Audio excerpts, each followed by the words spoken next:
Le damos la bienvenida a Marian Rojas, vuestra psiquiatra, quien hoy viene con un nuevo tema que será de mucha importancia para todos vosotros.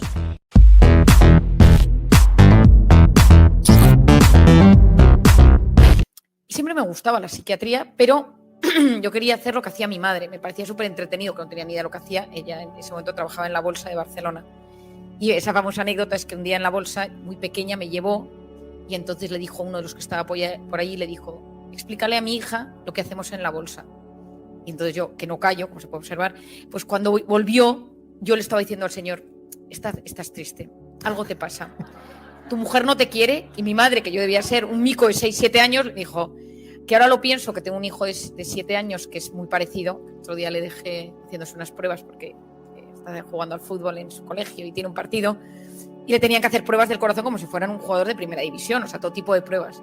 Y le dejé un momento y me marché, y a la vuelta le estaba diciendo a la enfermera: ¿te gusta tu trabajo? Y digo: ay, Dios mío, todo se hereda. Mucha gente que llega a la consulta llega cuando ya se ha roto.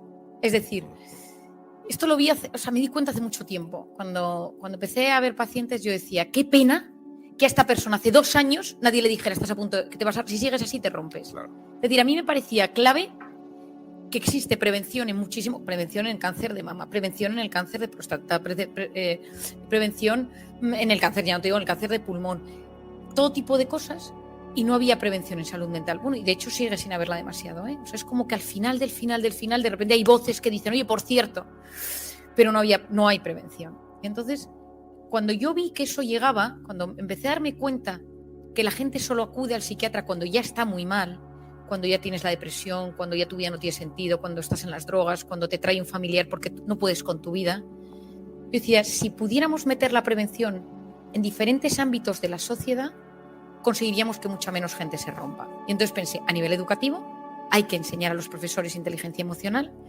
a nivel de las universidades, de los másters, pero dije, uno de los aspectos más importantes es la empresa.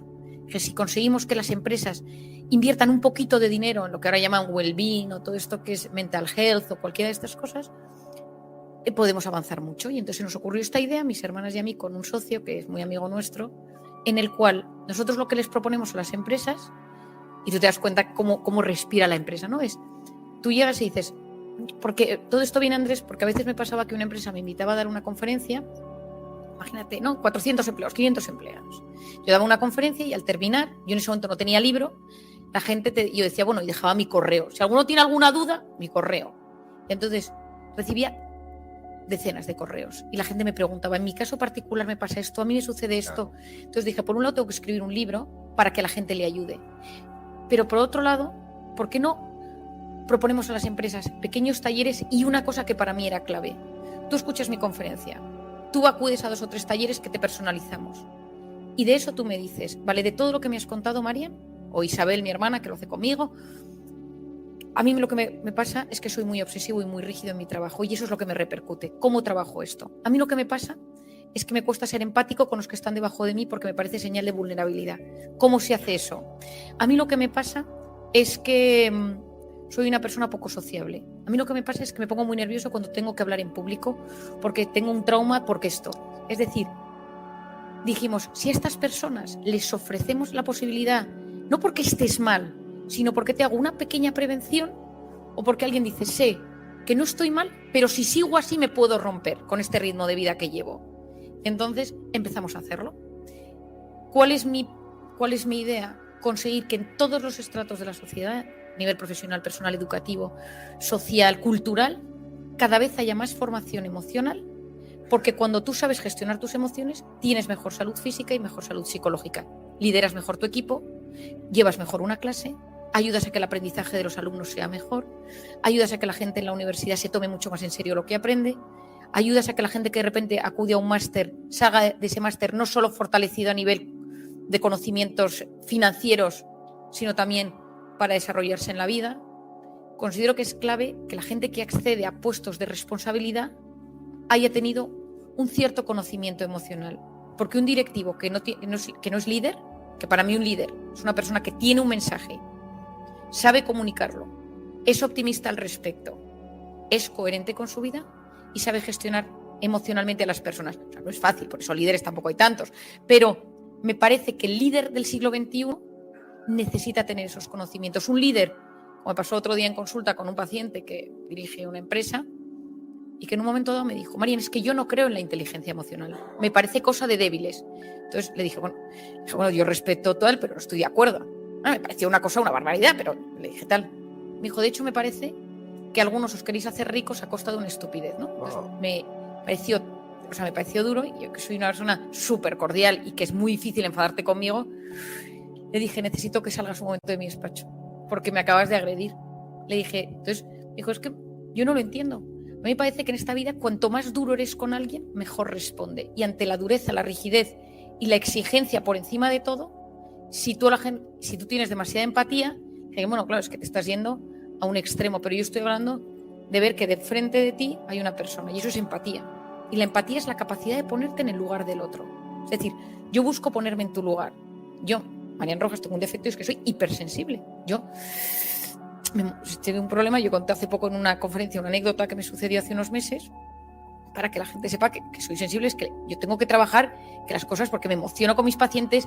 Un paciente mío está en un proceso de selección de una empresa y me dice, tengo la entrevista el martes a las 5, y yo el martes a las 5 me acuerdo de mi paciente, y a las 8, si no me ha escrito, le llamo. Oye, sí, pero porque lo llevo. Si un paciente mío está en una crisis matrimonial o una crisis de pareja o en una situación, lo llevo. Puede que no le llame, pero lo tengo ahí. O sea, es decir, me lo llevo, no en el sentido del sufrimiento, sino que me lo llevo como acompañamiento. O sea, me gusta que a mi gente le vaya muy bien. Saliendo un día de la consulta, me comentó un paciente al salir, pues que era el aniversario del fallecimiento de su mujer, que había fallecido hacía 2 años de un cáncer, gente muy joven, un drama. Y me fui de la consulta caminando por la calle, un poco tristona, me da pena, la conocí, ella era una persona muy buena, falleció con 30 años, un tumor de golpe y tal, y había una iglesia abierta, y entonces dije, entró en la iglesia y había un funeral, digo, aquí adecuado, y de repente la homilía sobre el tipo que había fallecido era tan espectacular que me puse a llorar entre los sentimientos de estos y los otros, y los de al lado, me acompañó en el sentimiento. Vamos, tuve que darle pésame a toda la familia, porque claro, y la gente, ¿la conocía usted al fallecido? Y yo, era una persona excepcional. O sea, digo, porque, es decir, cuando uno se conoce, es mucho más fácil que sea capaz de gestionar las cosas. Y volviendo a la empatía de la que te hablaba, Andrés, la empatía consiste en que yo veo tu cara, veo tus facciones, veo que te estremeces, veo que te emocionas, veo que se te empañan los ojos, y entonces te juzgo menos, te trato mejor. ¿Qué pasa con las redes sociales? Que no ves a nadie. O sea, no ves una cara, ves un mensaje. Y como no se activan ni las neuronas espejo, ni la empatía, ni la oxitocina, ni el hemisferio derecho, que es todo aquello que nos hace ser emocionales, aparece la rabia, aparecen esas barbaridades. La gente dice unas barbaridades en las redes sociales porque no hay otra cara delante. En el momento que tú eso tienes que decir a una persona que la tienes delante, es imposible que te salga eso, porque ves una cara, ves una historia, es mucho más difícil, a menos de que vayas conduciendo por la calle en Madrid a hora punta y te pite el de al lado, fuera de ese momento, y por eso yo la mascarilla me parece que ha hecho, pero entiendo que se tiene que poner, ha hecho mucho daño, porque no te ves, entonces deshumanizas a la gente va por las calles y no ves esa persona con esos sentimientos y esas emociones, sino ves a un tipo que te está molestando y no puedes pasar, ves a una madre con un niño que te está entorpeciendo el paso, ves a una señora mayor que tarda mucho en cruzar la calle y tú estás en el coche, y nos hemos dejado de mirar con la parte afectiva, y cuando bloqueamos la parte afectiva perdemos la esencia del ser humano, perdemos esa chispa por vivir. Por eso yo quiero que, a pesar de las circunstancias, volvamos a lo humano, a lo real, porque sin hemisferio derecho, sin oxitocina, sin empatía, esto lo echamos a perder.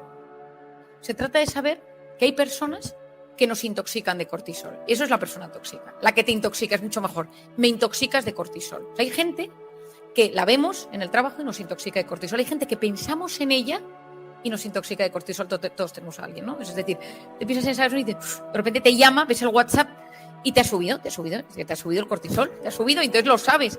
Pero no hay nada como tener conciencia de que esa persona tiene ese poder sobre ti.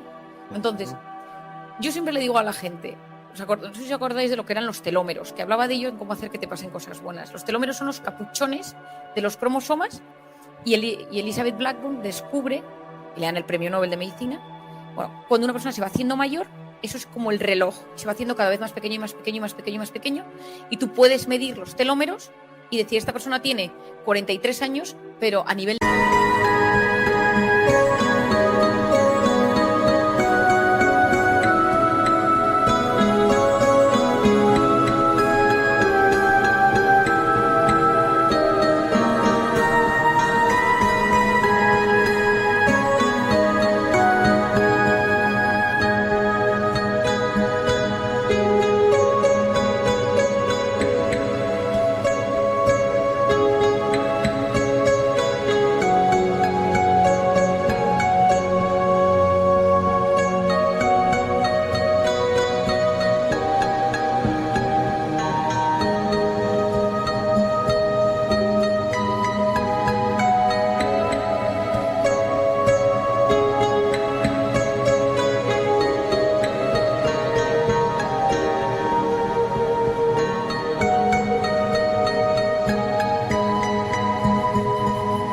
de telómeros tiene 52, pues regular, te cuidas poco, porque cuanto más pequeñitos son tus telómeros, más capacidad tienes de enfermar, de inflamarte, de tener enfermedades cardiovasculares, enfermedades neurodegenerativas. Por lo tanto, los genes son importantes cuidarlos. Y ella lo que descubre es que hay una cosa que se llama la telomerasa, que es la enzima que repara el telómero. Y lo que se dan cuenta, me parece una grandiosidad, es que hay ciertas cosas que cuando las estimulas potencian la telomerasa. Es decir, cuando yo estudié medicina, tus genes eran los que eran y no había manera de modificarlos. Lo que se descubre en los últimos años es que ciertas cosas, ciertas actitudes o comportamientos potencian la telomerasa y tú reparas tu telómero y por lo tanto envejeces mejor. Esto es un tema de envejecimiento. Pero mucha gente cuando me dice, no, porque mi suegra, yo tengo una suegra estupenda, pero mi suegra no sé qué, o mi cuñado, o mi no sé cuántos, o mi jefe, tal, le digo, te estás dando un poder sobre tus telómeros que no te lo puedes permitir. Hay gente, no, es que estas navidades voy a ver a mi cuñado y mi cuñado. Digo, bueno, permítele a tu cuñado que en Nochebuena te recorte un poquito los telómeros. Muy bien, fenomenal. Envejeces peor y tal gracias a tu cuñado, ¿no? Entonces la gente ya tengo conciencia de ello. Es decir, cuando tú sabes que ese cuñado te inflama, te acorta el telómero y hace que tu corteza prefrontal, que es la que te ayuda a pensar, funcione peor, es como que tampoco le quieres dar tanta fuerza.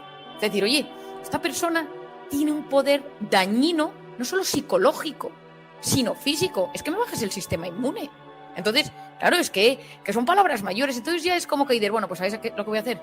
Me voy a distanciar. Que es súper sensato. Distancio de esta persona que no me está haciendo bien. Mi padre habla mucho del impermeable psicológico, ¿no? Yo a mi hijo, uno de mis hijos otra vez me decía, es que de mi clase que me ha dicho, digo, te vas a poner el impermeable de papi. Papi es mi padre, ¿no? De papi, el abuelo. Le digo, que las cosas, en vez de que vayas con el corazón abierto y que lo que te pasa te afecta y te hundes, tú eres como una especie de capa de superhéroe y lo ves venir, te resbala. No sé, es qué sensación de poderío. Porque si el comentario de esa persona llega y ya me lo he vuelto a decir, me ha mirado con esa cara, iba con mala intención y tal, le has permitido inflamarte. Le has permitido modificarte la microbiota en ese mismo instante.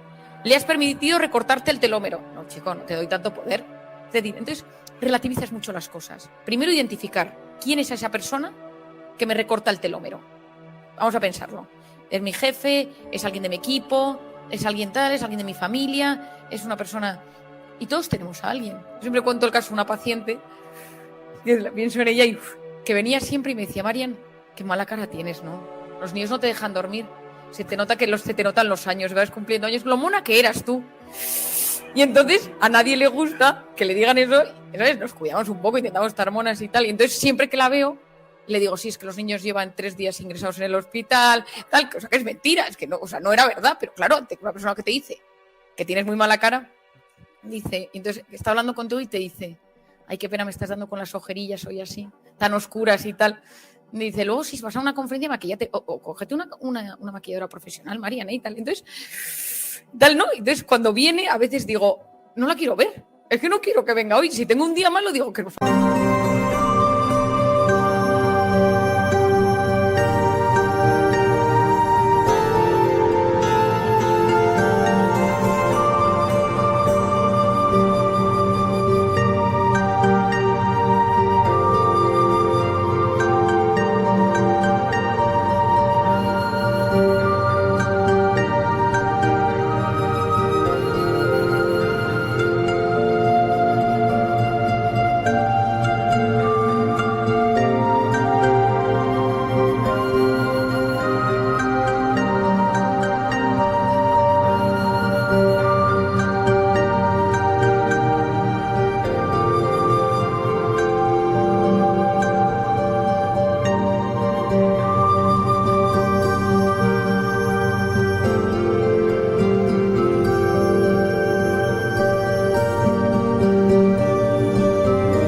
Que no venga hoy. Y entonces siempre me lo decía, ¿no? Entonces un día le dije, mira, yo creo que una pauta que vamos a trabajar hoy es no ser tan directa. Dice, a la gente le encanta lo directa que soy. Digo, ¿a qué gente? ¿A qué gente? Dime, ¿a qué gente?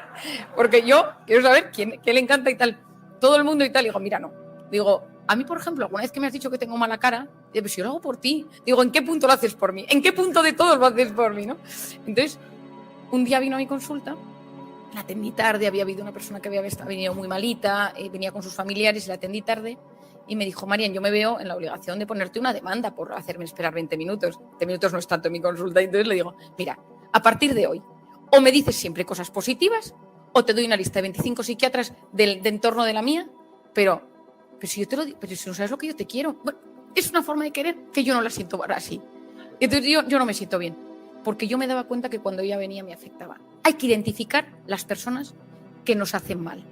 Y hay personas a las que uno se tiene que proteger, hay personas que están muy metidas en nuestras vidas y no nos podemos deshacer de ellas, esas son las complicadas, y hay personas con las que hay que marcar una cierta distancia. Y hay una cosa que yo denomino la flecha emocional, esto lo explico mucho en Encuentra a tu persona vitamina.